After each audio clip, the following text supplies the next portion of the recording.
Welcome to Hoyt's Bowhunting Whitetails. Today's the 7th of October. It's a very pleasant day.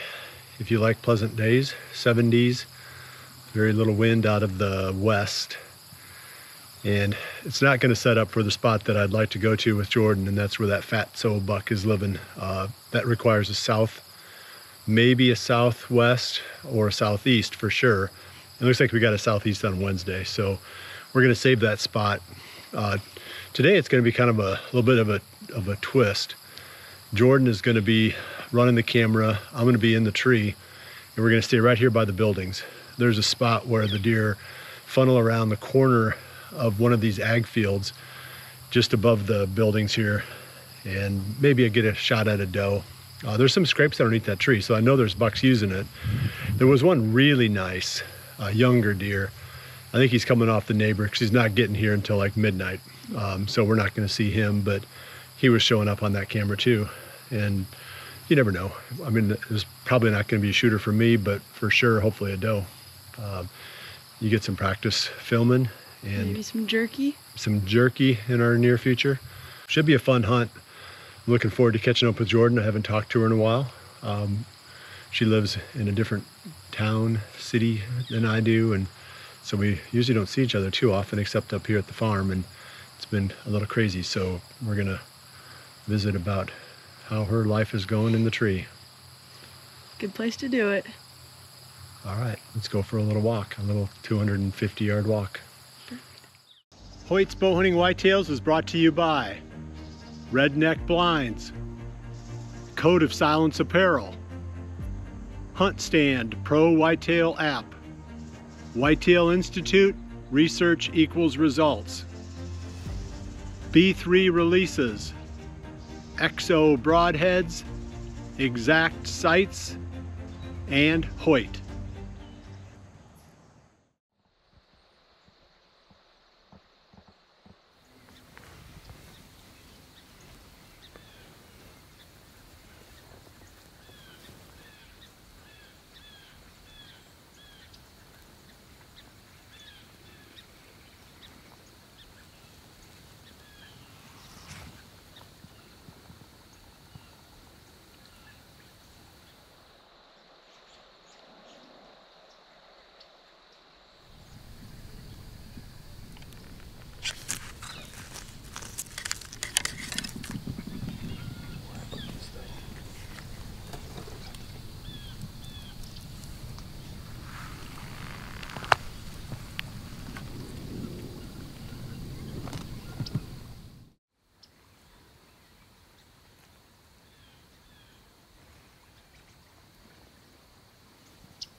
That's about right.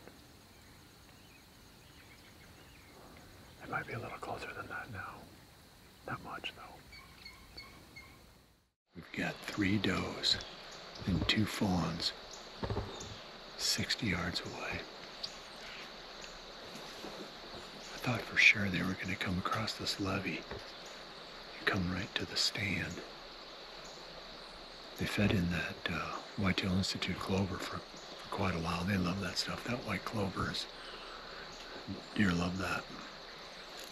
But then instead of coming along the levee and staying in the clover, they'd jump the fence and went into the beans.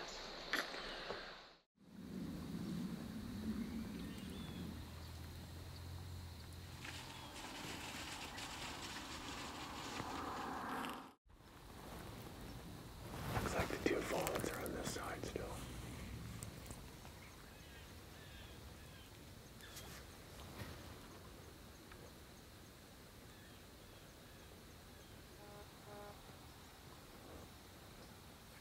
Probably have a better angle.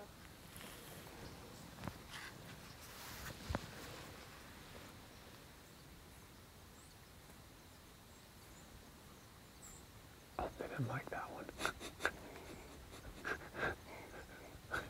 They're so mean. That's where bullying started, with deer.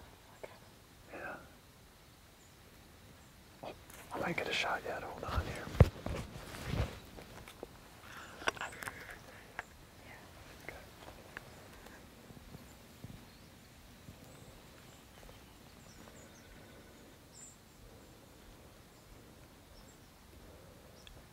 I need her to move about 2 feet, and then I'm going to try the shot.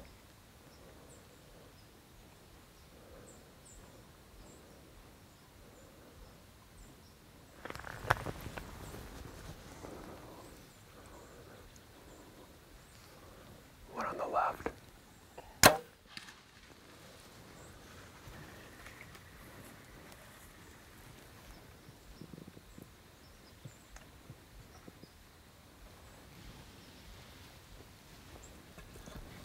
I thought I hit her pretty good. No, you can see.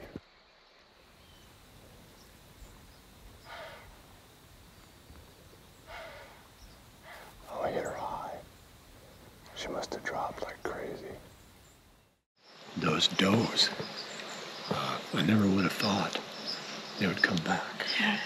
I mean, they kind of circled around and they were leaving, and then another, like a fawn, showed up.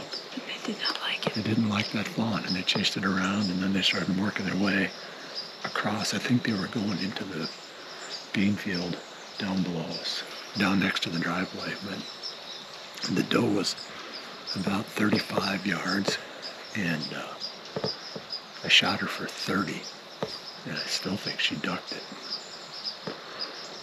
But I know I hit her because I could see her through the binoculars that she had a red spot on her back high up. So I'm gonna go down and go over there where we last saw her and see if there's any blood there, if the doe was there. I think that she dropped enough that she got almost underneath that arrow. Gosh dang it. Is that like mostly a doe thing? Or do they tend to drop more than bucks? I think the does do. They drop more, but They seem spookier. yeah, they're just quicker. Yeah. They're just like wired up tighter. Yeah. I'm gonna sneak over there quick and just see if there's any sign, and then we can pull out if not.